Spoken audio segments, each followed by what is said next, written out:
மக்களுக்கு வேலை சேவைக்கு தான் வைத்தியசாலை, மாணவர்கள் படிப்பதற்குத்தான் பாடசாலை, சரிதானே? அல்லது எல்லாருக்கும் வேலை வேணுமெண்டா உத்தியோகம், எல்லாத்தையும் நீங்கள் மத்திய அரசிட்ட கேட்டு வேண்டி கொண்டு புறையினத்துக்கு சண்டை எண்ணத்துக்கு, அதிகாரம் எண்ணத்துக்கு, போராட்டம் எண்ணத்திற்கு ஒன்றும் தேவையில்லையே. இந்த விவகாரத்தில் ஆளுநருடைய குற்றச்சாட்டு இவர்கள் ஒழுக்க இதுகளை மீறி நடந்திருக்கின்றார்கள். ஆணையாளனுடைய உத்தரவை தவறு விட்ட ஒரு மெம்பரை அவரது பதவியிலிருந்து விலத்த முடியும். மாகாண முதலமைச்சரை கூட உறுப்பிரிமையிலிருந்து அவரை நீக்குவதற்கான அதிகாரம் இருக்கிறதா? அந்த சுற்று நிறுவனம் தவறு என்றால் அதனை நீதிமன்றத்துக்கு சென்று தானே அது தொடர்பில் சவாலுக்கு உட்படுத்தப்பட வேண்டும். சுற்று நிறுவனம் வருகிற பொழுது அதில் உள்ள தவறுகளை சுட்டி காட்டுவது தவறில்லையே. அது தவறு, நீங்கள் இந்த சுற்று நிறுவனத்தில் தவறுகள் இருக்கிறது, இது இன்னென்ன பிழைகளை உருவாக்கும். நீங்கள் நீதிமன்றத்துக்கு சென்று சவாலுக்கு உட்படுத்துகின்ற விடயம் என்பது இரண்டு விடயத்தை, தவிசாளர் உறுப்புரிமை என்பதையும் நீங்கள் இயங்குவதற்கான அனுமதி கொடுக்கப்பட்ட 2 நாட்களுக்குள் ஆளுநர் வந்து அவரை வீட்டை அனுப்புகிற வேலையை செய்கிறார் என்று சொல்லலாம். ஆளுநர் அதுவரை பார்த்து கொண்டிருந்து தமிழ் மக்களினுடைய உரிமை சார்ந்த விடயத்தில் நீங்கள் எடுக்கின்ற முயற்சிகள் தற்பொழுது எந்த கட்டத்தில் இருக்கின்றது? இவர்கள் கொஞ்சம் வித்தியாசமானவர்கள், இளைஞர்கள், இடதுசாரிகள். ஆகவே இவர்களுக்குள் கொஞ்சம் வித்தியாசமான கருத்துக்கள் இருக்கிறது என்று சொன்ன பார்வை நிச்சயமாக இருந்தது. தெல்லிப்பளை வைத்தியசாலை விவகாரம் என்பது மிகப்பெரிய அளவு பேசப்பட்டது. ஆனால் தொடர்ச்சியாக எல்லா அரசாங்கங்களும் இவ்வாறான விடயங்களை தான் முன்னெடுக்கின்றது. மாகாணத்துக்கு உரித்தான ஒரு நிறுவனத்தை தூக்கி மத்திய கொடுக்குறதுக்கு உங்களுக்கு யாருக்கும் அதிகாரம். இது 13th அமெண்ட்மெண்ட்டில் அரசியல் சாசனத்தில் கொடுக்கப்பட்ட அதிகாரம். போராளியாக இருக்கலாம், கேப்பாபுலவாக இருக்கலாம். இந்த விவகாரங்கள் தொடர்பில் அரசாங்கம் ஒரு தெளிவான நிலைப்பாட்டை எடுக்கக்கூடியதாக இல்லை. செக்யூரிட்டி பர்பஸுக்கு அவ்வளோ தேவையான காணிகள் அல்ல. நீங்கள் தோட்டம் திறவு செய்கிறதுக்கும் பங்களாக்கள் கட்டுறதுக்கும் அல்லது உங்களுக்கான வைத்தியசாலைகள் கட்டுவதற்குமாக நீங்கள் காணிகளை பலாத்காரமாக பறைத்தெடுத்து வச்சுக்கொண்டு இப்போ சண்டித்தனம் பேசுகிறீங்க. கொழும்பில் சொகுசு அடுக்குமாடி குடியிருப்புகளை வாங்க, அழகான வீடுகளை கட்டிக்கொள்ள ராயல்டி இன்ஜினியரிங், வெள்ளவத்தை IBC ரோட்டில், வெள்ளவத்தை ஃபசஸ் லேனில்.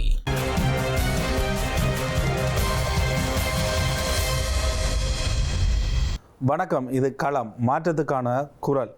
ஈழத்தமிழ் மக்கள் மத்தியில் பல்வேறு விடயங்கள் பேசுபொருளாக இருக்கின்றது.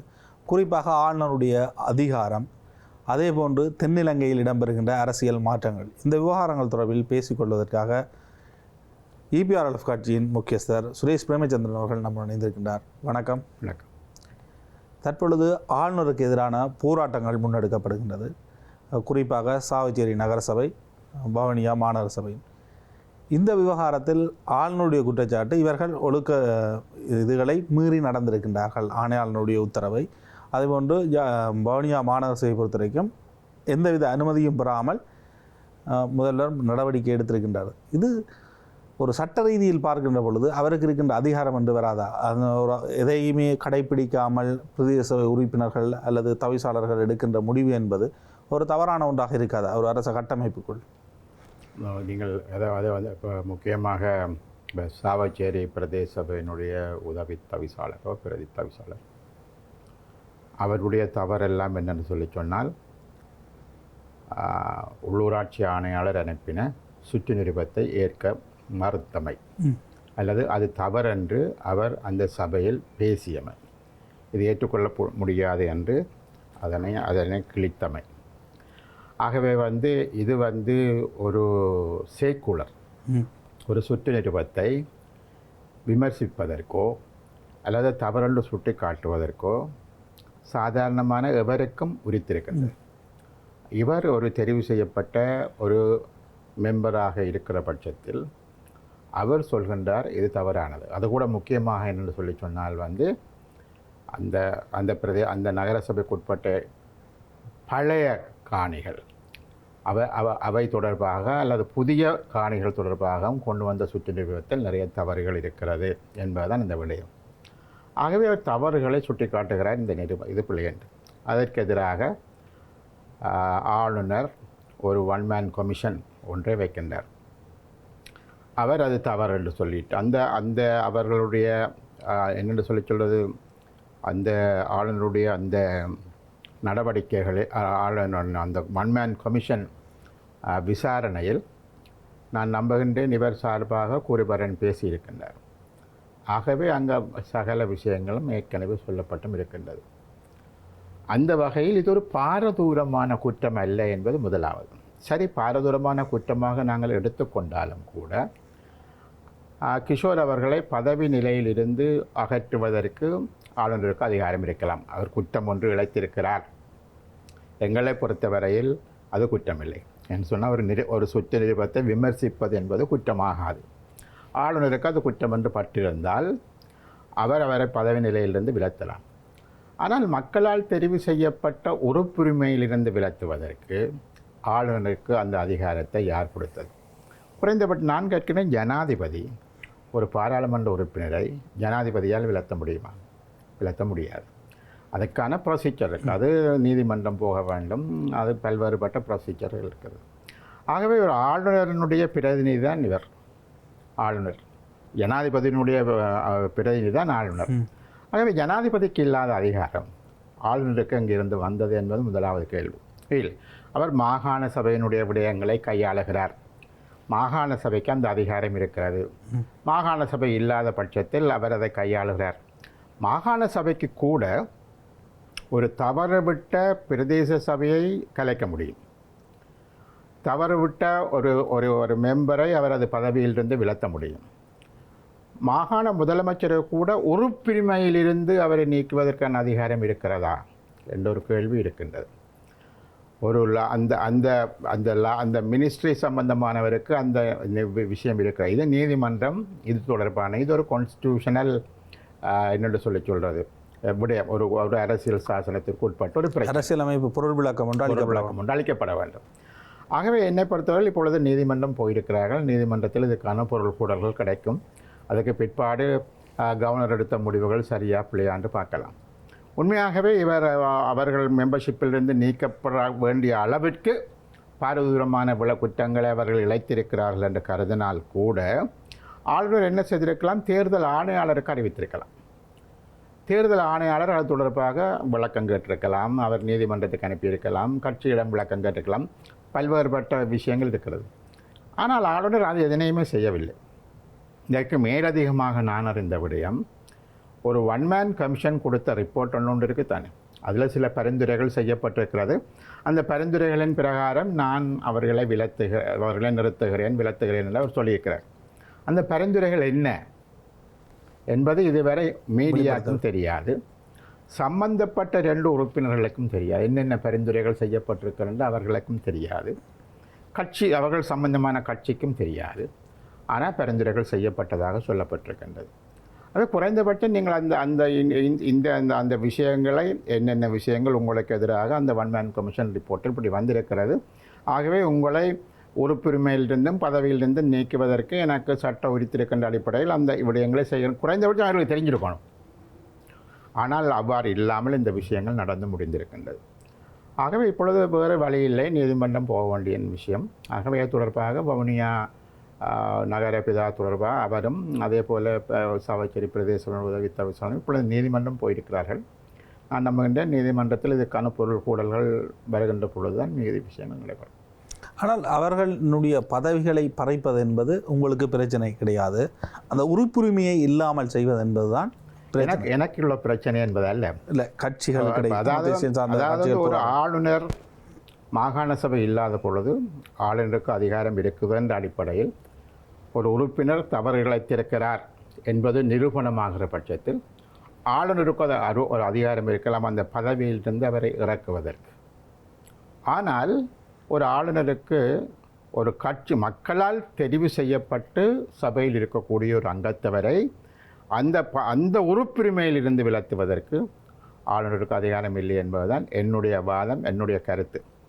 இதுக்கு மேலதிகமாக நீதிமன்றம் சரிபிழைகளை சொல்ல வேண்டும். ஆனால் ஒரு வர்த்தகமானி தவறு, ஒரு சுற்று நிறுவனம் ஒன்று வெளியிடப்படுகின்றது. அந்த சுற்று நிறுவனம் தவறு என்றால் அதனை நீதிமன்றத்துக்கு சென்று தானே அது தொடர்பில் சவாலுக்கு உட்படுத்தப்பட வேண்டும். கிஷோராக இருக்கலாம் அல்லது வேறு தரப்பினராக. அது வர்த்தமானியா இல்லை, சுற்று நிறுவனம். அந்த சுற்று நிறுவனத்தினை சவாலுக்கு உட்படுத்துவது நீதிமன்றத்தின் ஊடாகத்தானே இருக்க வேண்டும். இல்லை, இப்போ நான் கேட்குறேன் பாராளுமன்றத்தில் ஒரு சட்டமூலம் வருகிறது. சட்டமூலத்தில் உள்ள தவறுகள் சரி பிள்ளைகளை சுட்டி காட்டுவதற்கு அது விவாதத்துக்கு உட்படுத்தப்படுகிறது. பாராளுமன்ற உறுப்பினர்கள் அதனை விவாதத்துக்கு உட்படுத்துகிறார்கள். இறுதியாக பெரும்பான்மையினுடைய அது திருத்தப்படுகிறது என்றால் திருத்தப்படுகிறது, திருத்தப்படாமல் அப்படி என்று பெரும்பான்மை முடிவின் அடிப்படையில் அது போகிறது. இங்கு ஒரு சுற்று நிருபம் தான் வருகிறது. இந்த சுற்று நிருபத்தை வந்து ஒரு கமிஷனர் ஒரு சுற்று நிருபத்தை அனுப்புகிற பொழுது மெம்பர்ஸோட பேசியவர் அந்த சுற்று நிருபத்தை கொண்டு வரவில்லை. தன்னுடைய அறிவு கட்டிய வகையில் ஒரு சுற்று நிறுவனத்தை. ஆனால் இவர்களுக்கு இருக்கின்ற அதிகாரம் என்பது அந்த சுற்று நிறுவனங்களுக்கு உள்தான இவர்களுடைய மக்கள் சார்ந்த செயற்பாட்டை செய்ய அந்த சுற்று நிறுவனம் ஒன்று வருகிற பொழுது அதில் உள்ள தவறுகளை சுட்டி காட்டுவது தவறில்லையே. அது தவறு, நீங்கள் இந்த சுற்று நிறுவனத்தில் தவறுகள் இருக்கிறது, இது இன்னென்ன பிழைகளை உருவாக்கும். ஆகவே இந்த சுற்று நிறுவனத்தை கடைப்பிடிப்போமாக இருந்தால் முன்னர் கடை வைத்திருந்தவர்கள் கூட அது எனக்கு அந்த முழு விவரம் தெரியாது. முன்னர் கடை வைத்திருந்தவர்கள் கூட வந்து மிகப்பெரிய பிரச்சனைகளுக்குள் உள்ளாக்கப்படுவார்கள். பிரதேச சபை கட்டடங்கள் கூட அப்படி இருக்கிறது. ஆகவே அந்த வகையில் இது தவறான ஒரு சுற்று நிறுவனம் என்று சொல்வதற்கு ஒரு சபைக்கு வெளியில் உள்ளவருக்கும் சரி, சபைக்கு உள்ளுக்குள்ளவருக்கும் சரி, அந்த ஒரு பாதிக்கப்பட்டவர்களுக்கும் சரி, எல்லோருக்குமே அதுக்கான அதிகாரம். இந்த சுற்று நிறுவனம் பிழை என்று சொல்வதற்கான அதிகாரம். சுற்று நிறுவனம் அது தவறு என்று சுட்டி காட்டுகிற பொழுது கமிஷனரும் சரி, ஆளுநரும் சரி அதை மீளாய்வுக்கு உட்படுத்த வேண்டும். இதில் தவறு இருக்கிறதா இல்லையா, சரியா பிழையா என்று அவர்கள் உண்மையாகவே ஒரு ஜனநாயக முறைகளை கடைப்பிடிப்பவர்களாக இருந்தால் ஒன்று சுட்டி காட்டுகின்ற பொழுது அதை மீளாய்வுக்கு உட்படுத்த வேண்டும். அதை மீளாய்வுக்கு உட்படுத்தாமல் சுட்டி காட்டினவனுக்கு மேல் குற்றம் சாட்டுவது, இதை நான் அமைதியான முறையில் நான் சுட்டி காட்டலாம், ஒரு ஆக்ரோஷமான முறையில் இன்னொருவர் சுட்டி காட்டலாம். ஆகவே இந்த விஷயம் இது தவறு என்ற ஒரு விடயம் சுட்டி காட்டப்பட்டிருக்கிற என்பதுதான் விடயம். இந்த பாராளுமன்றத்தில் செங்கோலத்தை கொண்டு வர்றாங்க, சேட்டை காட்டி போட்டு கத்துறாங்க, அடிபடுறாங்க, வாயால் சொல்ல முடியாத விஷயம் எல்லாம் நடக்குது.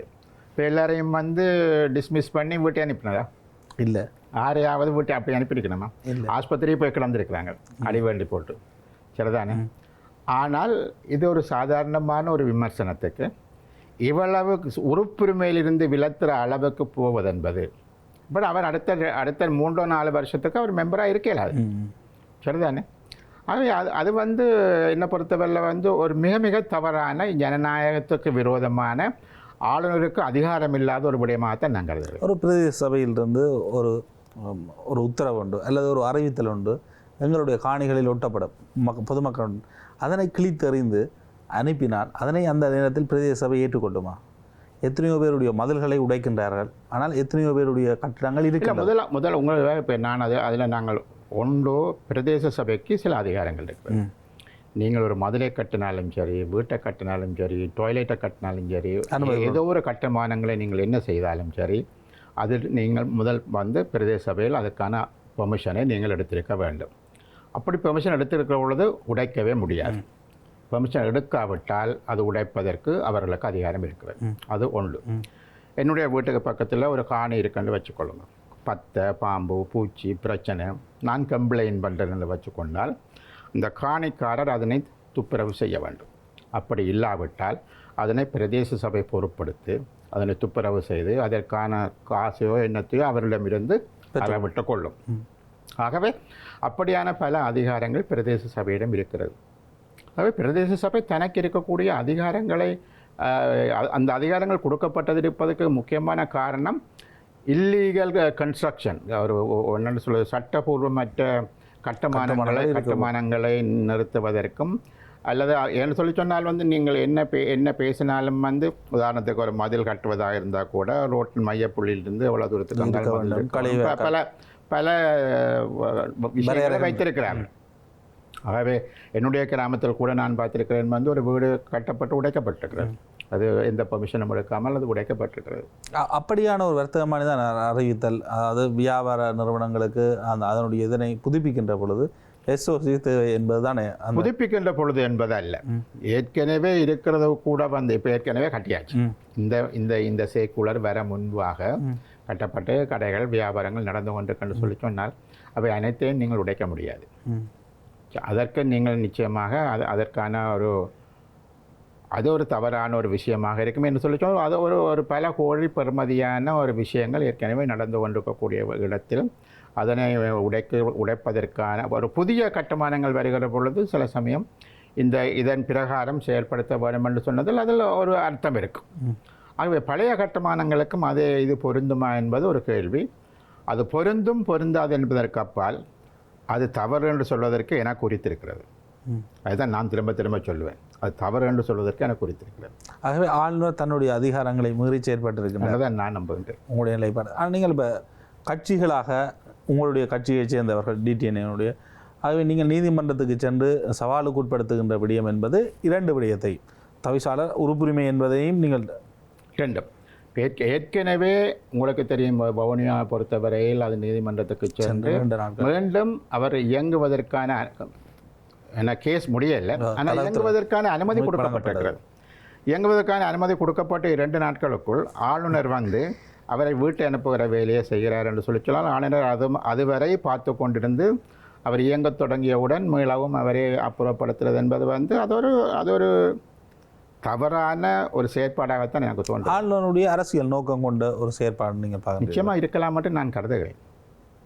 எனக்கு நான் அவருக்குள்ள பூந்திருந்து நான் ஒன்றும் சொல்ல இயலாது, பட் பார்க்கின்ற பொழுது அப்படி தோற்றம் அளிக்கிறது.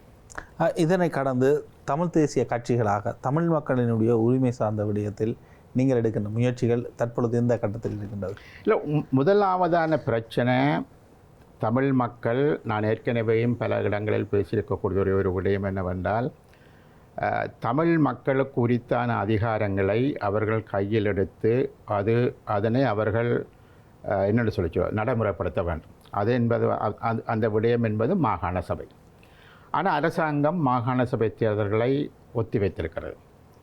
அவர்கள் இந்த வருஷம் நடத்த மாட்டார்கள் என்பது நிதர்சனமானது. அடுத்த வருஷம் நடத்துவார்களா என்பது கேள்விக்குரியது.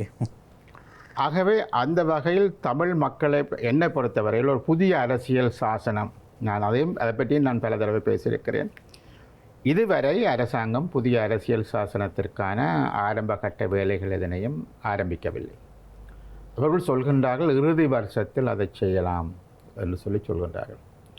என்று சொன்னால், இப்பொழுது உங்களுக்கு தெரியும், நிறைவேற்று அதிகாரம் உள்ள ஜனாதிபதியின் கதிரையில் இருப்பவர்கள் அதனை விட விரும்புவதில்லை. அதற்கு அனுரகுமார திசாநாயக்கா வந்து ஒரு வித்தியாசமானவரும் அல்ல, விதிவிலக்கும் அல்ல. அவரும் அதிலிருந்து இறுதி வரை அதனை அனுபவிக்க விரும்புகின்றார். அதுக்கு பிற்பாடு அவர் வருவாரா வரமாட்டாரா என்பது தெரியாது. ஆகவே அந்த வகையில் பார்க்கின்ற பொழுது, தமிழ் மக்களினுடைய தரப்பில் இருந்து பார்க்கின்ற பொழுது எந்த விதமான மாற்றங்களையும் 2 வருஷம் ஆல்மோஸ்ட் இந்த அரசாங்கம் வந்தும் எந்த விதமான மாற்றங்களையும் காண முடியவில்லை. அரசாங்கம் வருகின்ற பொழுது ஒரு பிரம்மாண்டமான ஒரு படம் ஒன்று காண்பிக்கப்பட்டது. சிஸ்டம் சேஞ்ச், ஏன்னா ஒட்டுமொத்தமான சிஸ்டமும் மாற்றத்துக்குள்ளாக போகிறது. அது நீங்கள் என்ன விடயத்தை எடுத்தாலும் மாற்றத்துக்குள்ளாக போகிறது. அப்போ நாங்கள் பல விஷயங்களை எதிர்பார்த்தோம். சிஸ்டம் சேஞ்ச் என்று வருகிற பொழுது உங்களுக்கு என்னென்னு சொல்கிறது, தமிழ் மக்களுடைய பிரச்சனைகள், நாட்டில் இருக்கக்கூடிய பிரச்சனைகள் எல்லாத்திலுமே மாற்றங்கள் வரப்போகின்றது. கொள்கை ரீதியாக பல மாற்றங்கள் வரப்போகிறது. இவ்வளோ நாளும் இருந்த UNPO, SLPO, Podujana Peramuna almost அவர்களுக்கு ஒரே கொள்கை தான் இருந்தது. இவர்கள் கொஞ்சம் வித்தியாசமானவர்கள், இளைஞர்கள், இடதுசாரிகள். ஆகவே இவர்களுக்குள் கொஞ்சம் வித்தியாசமான கருத்துக்கள் இருக்கிறது என்று சொன்ன பார்வை நிச்சயமாக இருந்தது. ஆனால் இப்போ 2 வருஷமாகின்ற நிலையில் அந்த கொள்கை ரீதியாக என்ன மாற்றத்தை இவர்கள் செய்திருக்கிறார்கள்? ஊழல் விஷயம் சம்பந்தமான நடவடிக்கைகள், லஞ்ச லாவண்யம் அல்லது போதை வஸ்து இந்த நடவடிக்கை, இதற்கான சில நடவடிக்கைகள் எடுக்கப்படுகிறது. நாங்கள் பார்க்கின்றோம். பல பேர் கைது செய்யப்படுகிறார்கள், விடுவிக்கப்படுகிறார்கள், பிணையில் இருக்கிறார்கள். இதுதான் நடக்கும். இதை விட தமிழ் தேசிய பிரச்சனையாக இருக்கலாம், இலங்கையினுடைய பொருளாதார விடயங்களாக இருக்கலாம், என்ன மாற்றத்திற்கு உள்ளாக்கப்பட்டிருக்கிறது? இப்பொழுது உங்களுக்கு தெரியும், இப்போ அரசாங்கம் 2027ஆம் ஆண்டிலிருந்து அரசாங்கம் வேண்டிய கடன், ஏற்கனவே வேண்டப்பட்ட கடன்கள் உங்களுக்கு தெரியும் இருக்கிறது. அது ஒரு கிட்டத்தட்ட $60 பில்லியன் மேலே அவர்கள் கட்ட வேண்டியிருக்கும். வருகிற வருஷத்திலிருந்து இந்த ஏற்கனவே பிரசிடென்ட் ரணில் விக்ரமசிங்க காலத்தில் இது ஒரு ரீஸ்ட்ரக்சருக்குள் உள்ளாக்கப்பட்டது. அப்புறம் இவர்களும் அதனை ஏற்றுக்கொண்டு பின்பற்றினார்கள். IMFனுடைய உதவிகள் இருந்தது. அதன் பிரகாரம் வார வருஷத்திலிருந்து நீங்கள் வேண்டிய கடனுடைய அந்த இப்பொழுது வட்டி செலுத்துகிறார்கள், பிற்பாடு முதலின் பகுதிகளும் பகுதியாக செலுத்தப்பட வேண்டியிருக்கும். அப்படி செலுத்தப்படுகிற பொழுது இப்பொழுது இருப்பில் இருக்கக்கூடிய சில $பில்லியன், கையிருப்பில் இருக்கக்கூடிய $பில்லியன் அவற்றை கொடுப்பதற்கு அவற்றை கொடுப்பதற்குத்தான் காணக்கூடியதாக இருக்கும். அப்படி பார்க்கின்ற பொழுது இந்த நாட்டினுடைய பொருளாதார வளங்கள், பொருளாதார முன்னேற்றங்கள் எவ்வளவு தூரம் சரியான திசை வழியில் போகப் போகிறது என்று சொன்ன பல கேள்விகள் நிச்சயமாக இருக்கிறது. ஒட்டுமொத்தமான நாடும் பல விதமாக இப்போ கொஞ்ச காலமாக ஈரான், அமெரிக்கா, இஸ்ரேல் யுத்தம் அது ஒரு பிரச்சனையாக இருந்து கொண்டிருந்தது. அந்த பிரச்சனைக்கு சில சமயம் தீர்வு வரலாம். இப்போ எல்னோன்னு சொல்லிட்டு இன்னொரு பிரச்சனை வரப்போகிறது. இலங்கையில் பாரிய வெள்ளப்பெருக்குகள் வரலாம் அல்லது பாரிய வறட்சி வரலாம் போன்ற பல கருத்துக்கள் சொல்லப்படுகிறது. ஆகவே இயற்கையும் ஏதோ ஒரு வகையில் எதிராக இருந்து கொண்டிருக்கிறது. அரசாங்கம் 2 வருஷத்துக்குள் மாற்றங்கள் எதனையும் உருவாக்கவில்லை. வேலை வாய்ப்பு இல்லாமல் இருக்கிறது. யாழ்ப்பாணத்திலும் கூட போராட்டங்கள் நடைபெறுகிறது. வேலை வாய்ப்புகளுக்கான போராட்டங்கள் நடைபெறுகிறது. உத்தியோகத்தர்கள் சம்பள உயர்ச்சி பற்றி பேசிக் கொண்டிருக்கிறார்கள். அதுகளும் கூட பிரச்சனையாக இருந்து 20 கிலோ அரிசி தாரம் இப்போ 20 கிலோ அரிசி தாரன்னு சொல்லி வைக்கிறார். இது என்னென்னு சொல்கிறது? அது அகலம் மக்களை கேவலப்படுத்துகிறாரா அல்லது அரசாங்கம் தன்னைத்தானே கேவலப்படுத்திக் கொள்கிறாரா என்று உண்மையில விளங்கல. அது வந்து அரச உத்தியோகத்தர்களுக்கு தான் தாரன்னு சொல்லுது. வரைய என்னென்னு சொல்கிறது, ஏழ்மையில் இருக்கக்கூடிய மக்களை கொடுத்தால் கூட அதில் ஒரு அர்த்தம் இருப்பதாக சொல்லலாம். கொஞ்சம் நாங்களாம் அரச உத்தியோகத்தர்னு சொல்கிற பொழுது ஆல்மோஸ்ட் ஒரு மிடில் கிளாஸ், ஒரு மத்திய தர வர்க்கம். அவர்களே கஷ்டத்தில் இருக்கிறாங்கன்னா மற்ற நிலைமை அரசாங்கம் அதனுடைய ஏற்றுக்கொள்ளுது.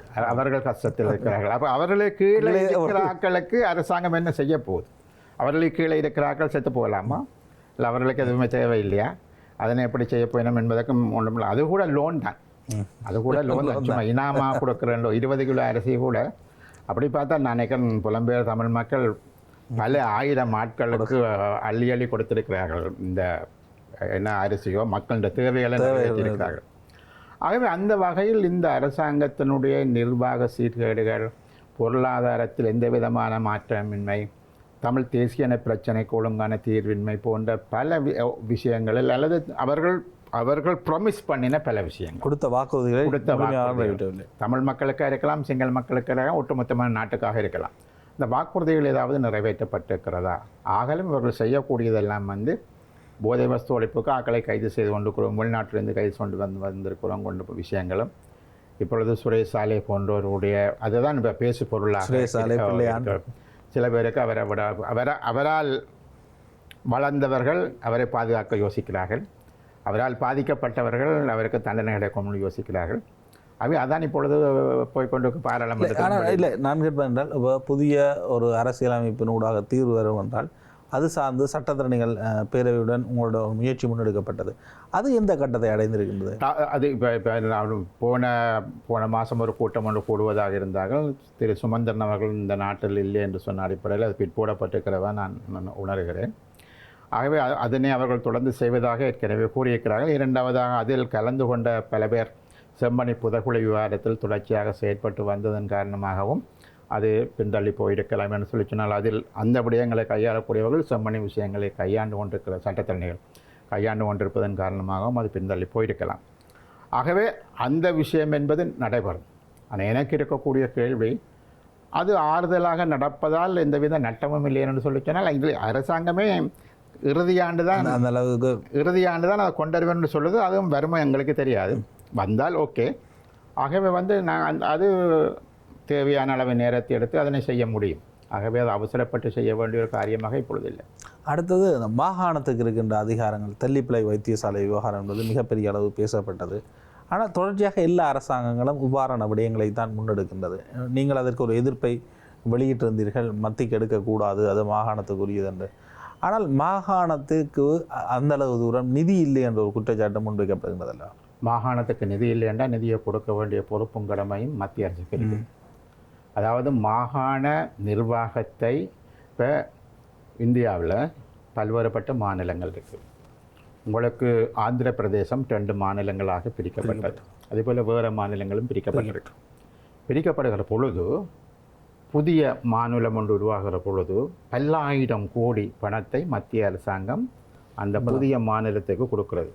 அவர்களது இன்ஃப்ராஸ்ட்ரக்சருக்கு, அவர்கள் அதை ஆரம்பிக்கிறதுக்கு, அதனை கொண்டு நடத்துவதற்கு கொடுக்குறார்கள்.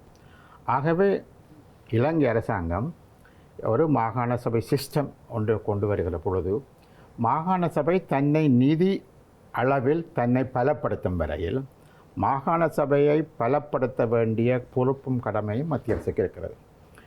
இந்த மாகாணத்துக்கு உட்பட்டவர்கள் நாங்கள் அனைவரும் வரி கட்டுவோம். சகல விதத்திலும் நாங்கள் வரி கட்டுவோம். அது கூடுதலாக குறைவா என்பது வேறு பிரச்சனை. எங்களுக்கு வரக்கூடிய வருமானங்களுக்கு உட்பட்டு நாங்கள் வேண்டக்கூடிய பொருட்களுக்கு உட்பட்டு நாங்கள் மத்திய அரசுக்கு வரி கட்டி கொண்டிருக்கிறோம். மாகாணங்கள் இன்னும் தங்களது வரி அறவிடுகின்ற விடயங்களை ஆரம்பிக்கவே இல்லை பெரிய அளவில். குறிப்பாக வடக்கு மாகாணம் இன்னும் ஆரம்பிக்கவில்லை. அதற்கான சட்டமூலங்கள் உருவாக்கப்பட வேண்டும். சின்ன ஒரு உதாரணத்துக்கு சொல்வதாக இருந்தால் சாராய கடைகள் வந்து மாகாண சபைக்கு உட்பட்ட வரி அறவிடக்கூடிய நிறுவனம். வேறு அந்த வரி அறவிடுறது மத்திய அரசாங்கம் தான் அறவிடுது. ஆகவே இது அவர்களுக்கு குறித்தான விஷயம் இல்லை. இப்போ உண்மையாக மாகாண சபையை பலப்படுத்த வேணும்னா நீங்கள் என்ன செய்யணும், மாகாணம் எங்கு வரியை அறவிட முடியுமோ அதை நீங்கள் அவர்கிட்ட கொடுத்துருக்க வேணும். இவ்வளவு காலமாகி நீங்கள் இன்னும் கொடுக்க இல்லை. இப்போ கொடுக்காட்டிக்கு நீங்கள் என்ன செய்ய வேணும், மாகாணத்துக்கான தேவைகளை நிறைவேற்ற வேணும். வைத்தியசாலைகள் உங்களுக்கு இந்த 13வது திருத்தம் கொண்டு வருகிற பொழுது அதனுடைய அந்த 13வது திருத்தம் என்பது அரசியல் சாசனத்திற்கான திருத்தம். அது இப்போ தாய் சட்டம். அது பாராளுமன்றத்தில் 3/2 பெரும்பான்மையுடன் நிறைவேற்றப்படுகிறது. 3/2 பெரும்பான்மையுடன் நிறைவேற்றப்படுகின்ற அரசியல் சாசனத்தில் யாரும் கை வைக்க முடியாது, பாராளுமன்றத்தை தவிர. அவை இப்போ அந்த சட்டம் வருகிற பொழுது டீச்சிங் ஹாஸ்பிட்டல்ஸ், மற்றது ஸ்பெஷல் ஹாஸ்பிட்டல்ஸ், போதனா வைத்தியசாலையும் பிரத்யேக வைத்தியசாலைகளும் தவிர்ந்த ஏனைய அனைத்து வைத்தியசாலைகளும் மாகாணங்களுக்கு சொந்தமானது என்பதை 13வது திருத்தம் சொல்கின்றது. அப்போ உங்களை இப்போ உதாரணத்துக்கு பொருளில் இருக்கக்கூடிய அந்த சில்ட்ரன் ஹாஸ்பிட்டலுக்கு தனி லேடி ரிச்வே ஹாஸ்பிட்டல், அது ஒரு ஸ்பெஷல் ஹாஸ்பிட்டல். அல்லது கேன்சர் ஹாஸ்பிட்டல் ஒரு ஸ்பெஷல் ஹாஸ்பிட்டல். போதனா வைத்தியசாலை இது மத்திய அரசாங்கம் இருக்கிறது. இப்போ வடக்கு மாகாணத்தை பொறுத்தவரையில் போதனா வைத்தியசாலை தவிர்ந்த இங்கே ஸ்பெஷல் ஹாஸ்பிட்டல் எதுவும் கிடையாது. ஏனைய அனைத்தும் மாகாணங்களுக்கு உட்பட்ட ஹாஸ்பிட்டல். தெல்லிப்பளை வைத்தியசாலை, தெல்லிப்பளை வைத்தியசாலையினுடைய ஒரு யூனிட் கேன்சர் ஹாஸ்பிட்டலாக இருக்கிறது. அது ஸ்பெஷலாக உண்டு. அது இதனுடைய ஒரு யூனிட்டாக அது இயங்கிக் கொண்டிருக்கிறது. இப்போ உதாரணத்துக்கு வந்து போதனா வைத்தியசாலைகளுக்கு ஆளணை பற்றாக்குறை இருக்குது, மருந்துகள் பற்றாக்குறை இருக்குது, வைத்தியர் எல்லாமே பற்றாக்குறைகள் இருக்குது போதனா வைத்தியசாலைகளுக்கு. கொழும்பில் நேஷனல் ஹாஸ்பிட்டல் அதுக்கும் பல வைத்தியத்துறைக்கே பற்றாக்குறைகள் இருக்குது. அப்படி இருக்க தெல்லிப்பளை வைத்தியசாலையை மத்திய அரசாங்கத்திடம் கொடுத்துட்டால் எல்லாம் தலைகுத்த காரணமாக மாறும் என்று பவானந்த ராஜா யோசித்தாலும் சரி, அர்ச்சுனா ராமநாதன் யோசித்தாலும் சரி, என்னை பொறுத்தவரையில் அது தவறானது. அதே போலத்தான் இந்த கேன்சர் யூனிட்டை கொடுக்கலாம் என்று கையேந்திரகுமார் பொன்னம்பலன் சொன்னால் அதுவும் தவறானது. உங்களுக்கு தேவையான நீங்கள் பாராளுமன்ற உறுப்பினர்கள் அந்த ஹாஸ்பிட்டலுக்கு தேவையான ஆளணிகளை மருத்துவ உதவிகளை பெற்றுக்கொள்வதுதான் உங்கள் கடமையை தவிர மாகாணத்துக்கு உரித்தான ஒரு நிறுவனத்தை தூக்கி மத்திய கொடுக்கறதுக்கு உங்களுக்கு யாருக்கும் அதிகாரம். இது 13th அமெண்ட்மெண்ட்டில் அரசியல் சாசனத்தில் கொடுக்கப்பட்ட அதிகாரம். அந்த அதிகாரத்தை நீங்கள் தூக்கி கொடுக்கறதுக்கு உங்களுக்கு யாரும் மேண்டேட் தரையில்லை. நீங்கள் அதை செய்வது வந்து ஒன்றில் உங்களுக்கு இங்கே சட்டத்தரணியோ வைத்தியர்களாக இருந்தாலும் கூட உங்களுக்கு ஒன்று அது பிடியலை என்பதுதான் கருத்து. ஆனால் அடுத்த பக்கம் பார்க்கின்ற பொழுது தற்பொழுது இருக்கின்ற நிலைமையின் அடிப்படையில் தற்பொழுது நாடு எந்த நிலைமையிலும் இருக்கட்டும், நான் கூட கேள்விக்கே வர மாட்டேன். நாடு என்ன நிலையிலையும் இருக்கட்டும், சரிதானே? நான் சொல்லுவேன் வந்து கொடுத்த அதிகாரங்களை பறிக்க முடியாது. கொடுத்த அதிகாரங்களை எடுப்பது தவறானது. கொடுத்த அதிகாரங்களை எடுக்க சொல்லி எம்பிமார் சொன்னால் அதுவும் தவறானது. ஆகவே அந்த அதிகாரங்களை கொண்டு நடத்துவதற்கான ஏற்பாடுகள் மத்திய அரசு செய்ய முடியுமாக இருந்தால் மாகாண அரசுக்கு நீங்கள் அதே விஷயங்களை மத்திய மாநிலம் உண்டா தான் இருக்குது. இப்போ ஒன்றை தானே கிடையாது, கொடுங்க ஆளுநர்கிட்ட எல்லாத்தையும். நீங்கள் தானே வச்சிருக்கிறீங்களா? எல்லா 9 மாநிலத்திலும் ஆளுநர் தானே இருக்கிறார். அப்போ நீங்கள் கொடுங்க. இப்போ மன்னார் ஹாஸ்பிட்டல்லையும் வந்து இதே பிரச்சனை வந்தது. அங்கே உள்ள உள்ளூராட்சி சபை தீர்மானம் நிறைவேற்றிக்கு மத்திய எடுங்கோ, இங்கே ஒன்றும் இல்லை எங்கள்கிட்ட, சரிதானே? எங்கள்கிட்ட எம்பி ஒருவரும் பார்லிமெண்ட்டில் பேசினார், நீங்கள் எடுங்கோ. சொல்லும் அடைக்கலாம் பேசினார். நாங்கள் சொல்லும் அடைக்கலாம் ஒரு வலுவான கண்டனம் தெரிவிச்சினாங்க. நீ செய்த தவறு பிள்ளை, சரிதானே? என்ன சொல்லி மத்திய எடுத்தோடனே எல்லாத்தையும் மாற்றிடுவேணுமா? மாற்ற மாட்டணும். நான் அடைஞ்ச வரையில் கிழக்கு மாகாணத்தில் பல்வேறுபட்ட முஸ்லீம் பிரதேசங்கள் வைத்தியசாலைகள் இப்பொழுது நேரடியாக மத்திய அரசு கட்டுப்பாட்டுக்கு எடுத்திருக்கணுமாக கேள்வி. கிழக்கில் அதிகளவான வைத்தியசாலை அது அப்படி எடுத்திருந்தால் அது வயலேஷன் ஆஃப் த கான்ஸ்டியூஷன். அவர்கள் எடுக்கவே முடியாது. அது ஏனென்று சொல்லி சொன்னால் அது மாகாணங்களுக்கு உட்பட்ட விஷயம். எடுத்திருந்தால் இவர்களே சட்டத்தை மீறுகிறார்கள், அரசியல் சாசனத்தை மீறுகிறார்கள் என்பது நிச்சயமான உண்மை. அப்படிதான். அதில் ஒரு சின்ன விஷயத்தை சொல்லி முடிக்கிறோம். இந்த பாடசாலைகள், தேசிய பாடசாலை 1000 பாடசாலைகள் தேசிய பாடசாலைகள் EPRல அதுக்கான ஒரு வழக்கு வழக்கு. அந்த வழக்கு முடிவு என்னன்னு சொல்லி சொன்னால், எங்களுக்கு அப்படி எடுக்கிறதுக்கு சட்டம் இல்லை. ஆகவே இப்போ எல்லாம் நிப்பாட்டியாச்சு. 1000 பாடசாலை எடுக்கிற விஷயமெல்லாம் நிப்பாட்டியாச்சு சொல்லி எல்லா ஸ்கூலுக்கும் அறிவிக்கப்பட்டிருக்கு. இந்த ரப்பர் ஸ்டாம்ப் எல்லாத்தையும் என்ன பண்ணுங்க, போட் எல்லாத்தையும் உடையுங்கன்னு சொல்லியிருக்கு. என்ன ஒரு முடைக்கல என்பது வேறு பிரச்சனை. ஆகவே அவர்களுக்கு சட்டம் இல்லை. த சேம் திங் வைத்தியசாலைகளுக்கும் திரும்ப பெறுவதற்கான 6 நீதிமன்றம் போனால் அவர்களுக்கு சட்டம் இல்லை. அதான் உண்மை. ஆனால் அங்கே முஸ்லீம் மக்களை பொறுத்தவரை யாரும் நீதிமன்றத்துக்கு போக அவருக்கு அதை பற்றி அக்கறை இல்லை. இப்போ தெளிப்பட போகும்போது தெளிப்படைக்க நீதிமன்றம் போனால் நிச்சயமாக அது பாதுகாக்கப்படும். ஆனால் மக்களுக்கு சேவை செய்வதற்காகத்தான் வைத்தியசாலை, மாகாண சபை இயங்காமல் இருக்கின்றது. நான் உங்களுக்கு கொண்டு சொல்லட்டேன். மக்களுக்கு வேலை சேவைக்கு தான் வைத்தியசாலை, மாணவர்கள் படிப்பதற்குத்தான் பாடசாலை, சரிதானே? அல்லது எல்லாருக்கும் வேலை வேணுமெண்டா உத்தியோகம், எல்லாத்தையும் நீங்கள் மத்திய அரசிட்ட கேட்டு வேண்டிக் கொண்டு புறையினத்துக்கு சண்டை எண்ணத்துக்கு, அதிகாரம் எண்ணத்துக்கு, போராட்டம் எண்ணத்திற்கு ஒன்றும் தேவையில்லையே. புறையினத்துக்கு இவ்வளோ காலம் போராட வேணும். புறையினத்துக்கு நீங்கள் தூக்கி பிடிச்சி கொண்டு போராட்டம் நடத்தி கொண்டு நீங்கள் ஒன்றை விட்டு ஒரு நாளைக்கு போராட்டம் நடத்த வேணும். எல்லாம் மத்திய அரசு செய்யும். பிரச்சனை முடிஞ்சு போச்சு. 1 லட்சக்கணக்கான ஆக்கள் செத்துருக்க தேவையில்லை. இவ்வளோ லட்சம் வெளிநாட்டுக்கு போயிருக்க தேவையில்லை.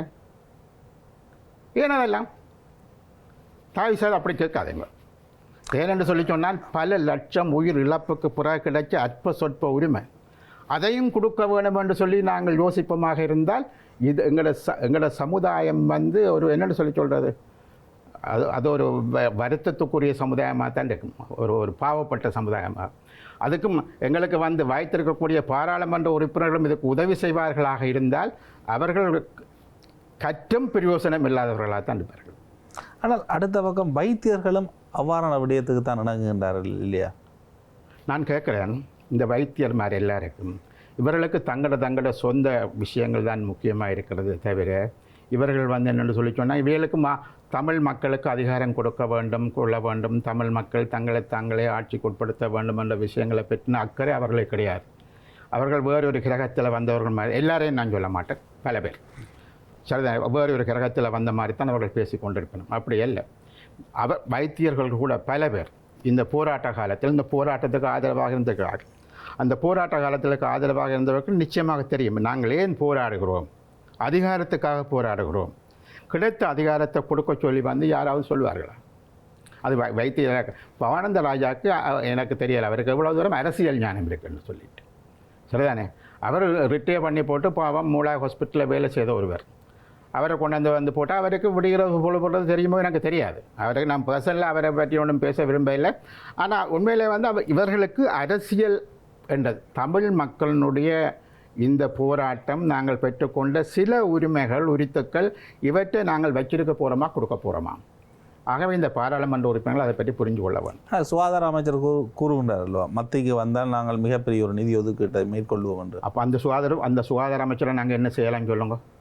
ஏன்னு சொல்லி ஏன் மத்திக்கு மாகாணத்தை கொடுத்தவங்க உனக்கு என்ன பிரச்சனை? எங்கள்கிட்ட நீங்கள் டேக்ஸ் பறிக்கிறீங்க தானே, ஏன் நீங்கள் மாகாணத்தை கொடுக்கக்கூடாது?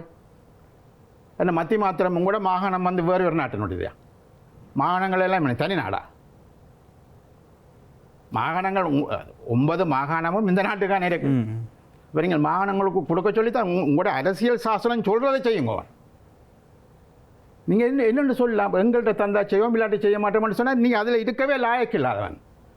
அப்படி பேசுகிறதுக்கு உனக்கு உரித்தம் கிடையாது. ஆகவே இப்படி பேசுகிற அமைச்சர்கள் அமைச்சர்களாக இருப்பதற்கே லாயக்கற்றவர்கள்.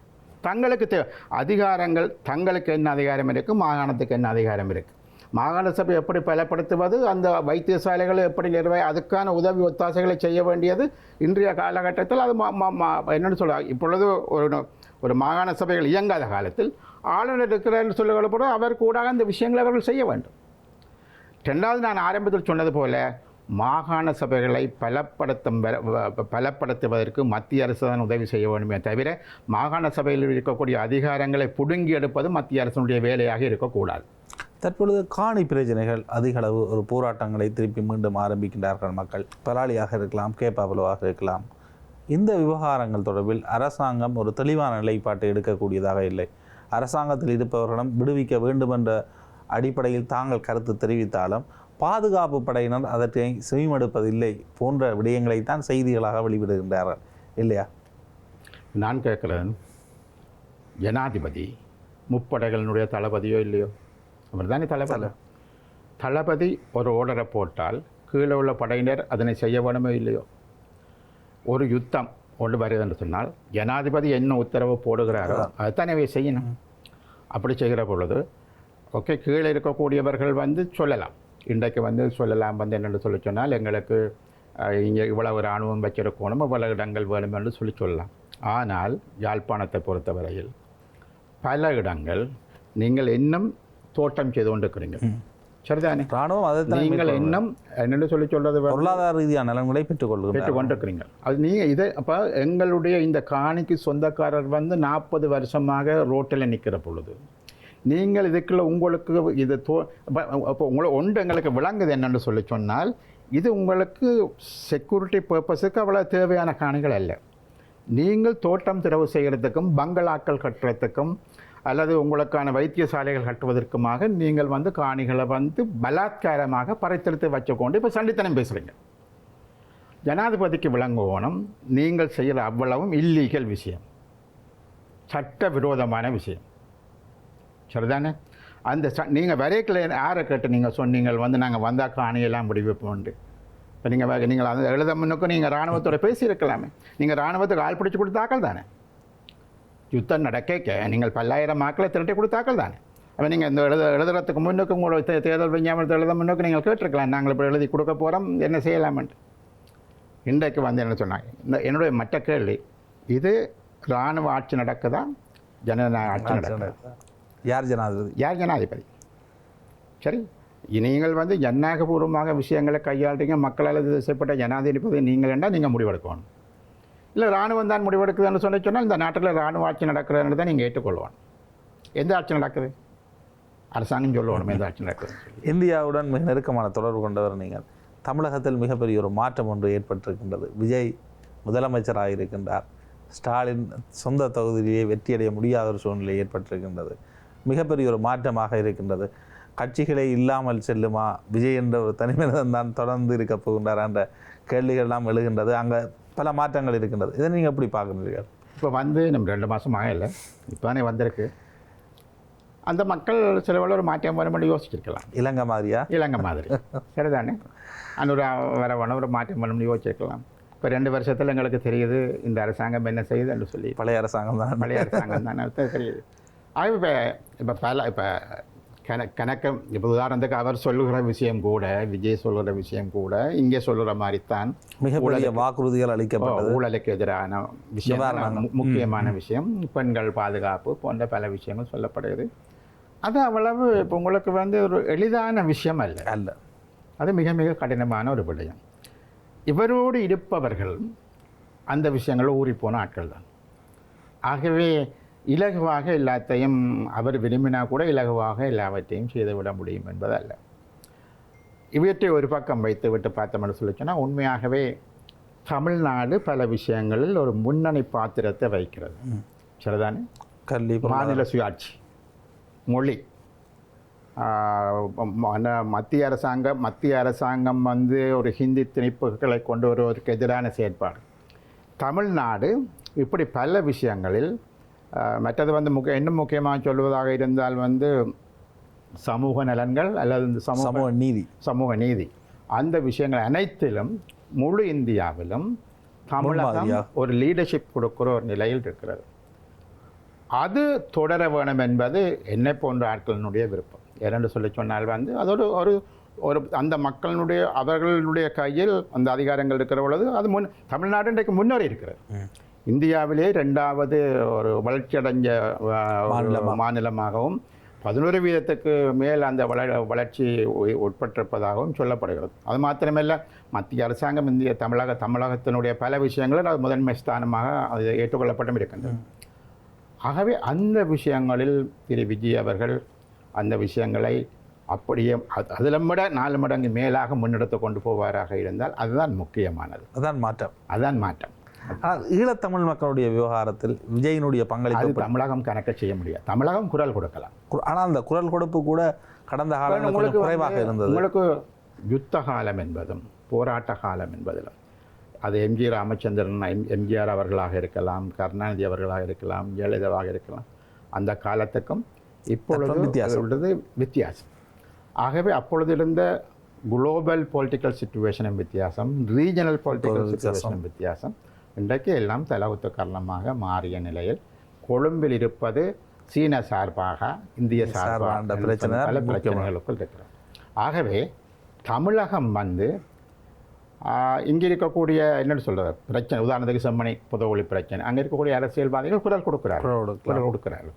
அதே போல் விஜயும் கூட வந்து ஒரு நெருங்கிய தொடர்பு இல்லை அல்லவா இங்கே இருக்கின்ற அரசியல்வாதிகளுக்கும் தமிழக அமைச்சர்மார்கள். இப்போ உங்களுக்கு பார்த்தீங்கன்னு சொன்னால் இதுவரையும் நீங்கள் சொன்ன மாதிரியே ட்ரெடிஷனலாக இப்போ ADMK MPs, DMK MPs, minister, இவர்களுக்கு பல பேர் இப்போ எங்களை மாதிரியான ஆட்களுக்கு இப்படி பல பேரோட தொடர்பு இருக்கிறது. நான் கடந்த வருஷம் தமிழகம் போன நீங்கள் அப்படி போனாலும் ஃபோட்டோவும் போடுறதில்லை, அதுவும் ஒரு பிரச்சனை. தெரியாது எங்களுக்கு உங்களுக்கும் தொடர்பு இருக்கின்றது, எங்களுக்கு தெரியாது.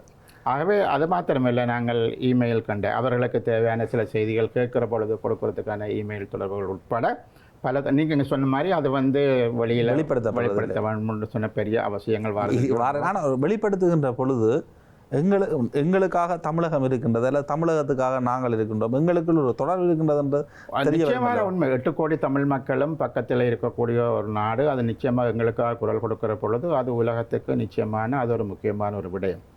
ஆனால் இப்பொழுது வந்து அந்த புதிய விஜய்க்கு அந்த அக்கறை ஆர்வம் ஏற்கனவே அவர் இதை பற்றி பேசியிருக்கிறார். இருந்தாலும் கூட இதில் இந்த முடிவு செய்கிற விஷயம் டெல்லி தான். ஆகவே இவர்கள் உரத்த குரல் கொடுத்தாலும் கூட தனது நாட்டு நலனில் என்ன செய்ய வேண்டும் என்பதை நீங்கள் எப்படித்தான் தலவத்து காரணமாக நின்றாலும் டெல்லி தான் அந்த முடிவு எடுக்கும். ஆனாலும் கூட ஒரு பாரதூரமான பிரச்சனைகள் வருகிற பொழுது, உதாரணத்துக்கு வந்து இந்த நாட்டில் பெரிய கலவரங்கள் வந்த பொழுது இந்திரா காந்தி நேரடியாக தலையிட்டார். நரசிம்மராவு வந்தார், இப்படி பல பேர் வந்தார்கள். என்னென்னு சொல்லுவது போராட்டத்துக்கு பெண் புலமாக இருந்தது. அல்லது தமிழகம் முழுதாக முழு தமிழகமே எங்களுக்கு நின்றது. அதெல்லாம் வரலாறு, அதெல்லாம் இல்லைன்னு மறுக்க முடியாது. ஆகவே அப்படியான இக்கட்டான நேரத்தில் நிச்சயமாக அது டெல்லியும் சரி தமிழகமும் சரி தமிழ் மக்களுடன் நின்றது என்பதில் மாற்றுக்கருத்துகள் கிடையாது. ஆனால் மாறி இருக்கக்கூடிய சூழ்நிலையில், எல்லாமே மாற்றங்களுக்கு உட்பட்டிருக்கக்கூடிய சூழ்நிலையில் தமிழகம் இப்போ செம்மணி போன்ற விடயங்கள், அப்படி பல்வேறுபட்ட விடயங்கள் எங்களுக்காக குரல் கொடுக்கலாம். ஆனால் ஒட்டுமொத்தமான ஈழத்தமிழ் பிரச்சனையை தீர்ப்பதற்கு நிச்சயமாக வந்து அது டெல்லி முடிவெடுக்க வேண்டும். ஆனால் தமிழகம் நினைத்தால் இங்கு இருக்கின்ற மாணவர்களுக்கு சில புலமை பரிசுகளை வழங்கலாம். நான் உங்களை கொண்டு சொல்லுவேன், மகாத்மா காந்தி புலமை பரிசல், நேரு புலமை பரிசல், ராஜீவ்காந்தி புலமை பல புலமை பரிசுகள் இருக்குது. போராட்ட குறிப்பாக வடக்கு மாகாண தமிழ் மாணவர்கள் இந்த புலமை பரிசுகளை பெற்றுக்கொள்வது மிக மிக குறைவு. ஏன்னு சொன்னால் அவர்கள் அதில் அக்கறைப்படுவது கிடையாது. எனக்கு பல முறை இந்திய தூதுவர் ஆலயத்தில் தயவு செய்து உங்களது மாணவர்களுக்கு இதுக்கு அப்ளிகேஷன் போட சொல்லுங்கள். நாங்கள் கஷ்டப்பட்டு இப்பொழுது கூட யாழ்ப்பாணத்திலேருந்து 4 மாணவர்கள் போயினோம், இந்த ஸ்காலர்ஷிப் எடுத்து போயினோம். இன்றைக்கு நாளைக்கு அவைகளுக்கு ஃப்ளைட். ஏன்னு சொன்னால் அந்த விஷயங்களோட நான் கொஞ்சம் கூடுதலாக ஈடுபாடு இருக்கிறதால எனக்கு தெரியும் எங்களுடைய மாணவர்கள் அதில் அக்கறைப்படுவது குறைவு. மெடிசின் அங்கே அந்த ஸ்காலர்ஷிப்பில் இல்லை, என்ஜினியரிங் கொஞ்சம் இருக்குன்னு நினைக்கிறேன். ஆனால் மற்ற எல்லாத்திலும் உங்களுக்கு வந்து அது என்னென்னு சொல்கிறது பிஎஸ்சியோ பிஏயோ எம்எஸ்சியோ எம்ஏயோ பிஹெச்டி வரையில் ஸ்காலர்ஷிப் இருக்கிறது, ஃபுல் ஸ்காலர்ஷிப் இருக்கிறது. போக்குவரத்து, உங்களுக்கு ஹாஸ்டல் ஃபீஸ், அப்போ வந்து வருஷத்துக்கு ஒருக்கா வந்து போகிறதுக்கு. ஆகவே மிக மிக பெரிய அளவில் அந்த உதவிகள் இருக்கிறது. அந்த உதவிகளை வந்து பாவிச்சு கொள்கிற அளவுக்கு எங்களோட பெற்றோர் இவர்கள் யோசிக்கணும், இந்தியா கல்வியில் எவ்வளோ தூரம் முன்னேறி இருக்கின்றது. அவை தண்டை பிள்ளையா அங்கே படிச்சுட்டு வந்து இங்கே வந்த பிள்ளைகள் நிறைய பேர் நல்லாவே இருக்கணும். ரெண்டாவது, இந்தியா டெக்னாலஜிலையும் சரி அது எங்கேயோ போயிருக்குது உலகத்தில். அது எல்லா நாட்டோடையும் அமெரிக்காவில் இருக்கக்கூடிய சிலிக்கன் வேலியில் இருக்கக்கூடிய என்ஜினியர்ஸாக இருக்கலாம், அல்லது நாசாவில் இருக்கக்கூடிய சயின்டிஸ்டாக இருக்கலாம், அல்லது மிக பெருமளவிலான டாக்டர்ஸாக இருக்கலாம், எல்லாருமே இந்தியன் தான். சரிதானே? ஆகவே அவர்கள் எவ்வளவு தூரம் முன்னேறி இருக்கிறார்கள் என்பதை முதல் யாழ்ப்பாணத்தில் இருக்கக்கூடிய எங்களுடைய ஆட்கள் அவைக்கு ஒரு சின்ன ஒரு இருக்குது, இந்தியான்னு சொன்னால் ஒன்றும் இல்லை என்ற விதமான ஒரு பிழையான கட்டிடத்திற்குள் வளர்ந்து வந்திருக்கணும். அது பிழை. ஆகவே நான் இப்போ சொல்லுவேன் வந்து நிறைய ஸ்காலர்ஷிப் ஏற்கனவே இருக்கிறது பயன்படுத்த அதை பயன்படுத்த முதல் அதை பயன்படுத்துங்கோ. காநாட்டுக்கு நாங்கள் என்னமே பேசலாம் அவைகளோடு. இவ்வளவு நேரம் இந்த நேர்காணல் இணைந்து பல்வேறு கருத்துக்களை வழங்கிய மிக்க நன்றிகள். நன்றி நன்றி. இவ்வளவு நேரம் இந்த நேர்காணலை பார்த்து கொண்ட உங்களுக்கும் நன்றி, வணக்கம். கொழும்பில் சொகுசு அடுக்குமாடி குடியிருப்புகளை வாங்க, அழகான வீடுகளை கட்டிக்கொள்ள ராயல்டி இன்ஜினியரிங் வெள்ளவத்தை IBC ரோட்டில், வெள்ளவத்தை ஃபசஸ் லேனில்.